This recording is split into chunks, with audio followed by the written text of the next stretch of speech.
One of the common questions I get asked is, what style is your photography? And I usually describe it as quite relaxed. I'm not one of these photographers that's very shouty and in everybody's face all day. I want to be part of the wedding. I want to make you feel relaxed at every point throughout the day and not feel like it's just a photo shoot and that's it. And in view of that, I keep group shots, or I advise bride and grooms to keep group shots to a bare minimum, for the reason that if you're doing lots of group shots, that can suddenly become a big part of the day and make it feel like just a photo shoot. And it's the same with the bride and groom session. I usually take them off and just do a small session, maybe half an hour, and just get them kind of feeling relaxed with the camera, have a bit of fun with each other. We have a bit of a laugh. I act a bit of a fool, which works, or seems to work.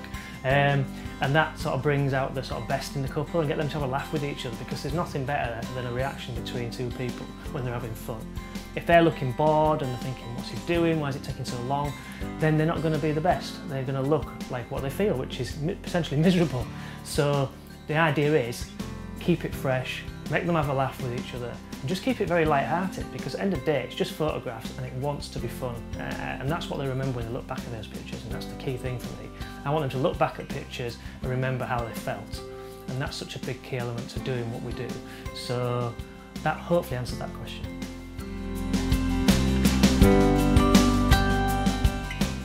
People always ask, can we print off the USB? And the answer is yes, you can print off the USB.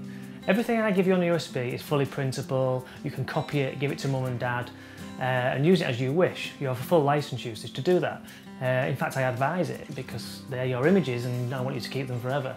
So yes, you can do what you want with them, and there's no restriction on the size of the prints either. Again, people ask, oh, can we only print sort of 6x4 or 7x5? The answer is no. The files I give you are of a good resolution and very big, and will allow you to print pretty much any size you want for things like canvas, etc. So there's no real restriction, and hopefully that kind of covers that one.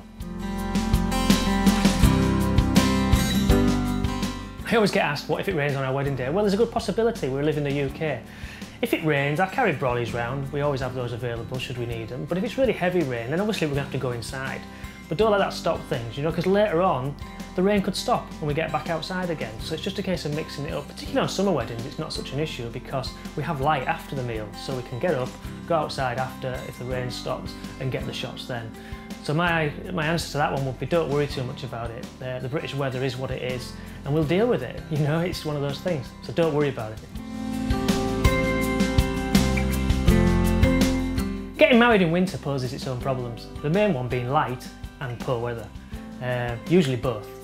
But we can work around it. What I say to bride and grooms, if they inquire and say we're getting married in December, I always say it might be worth getting married earlier, because in December, for example, the light levels drop off around 3:30. So it might be worth getting married, say 12 o'clock if it's a church service, or maybe even earlier if you can. It just buys you that bit of time with natural light after the service, which we can get out, get those quick shots in the natural light, at least get you something, and then the rest of the stuff can be done later on at the venue.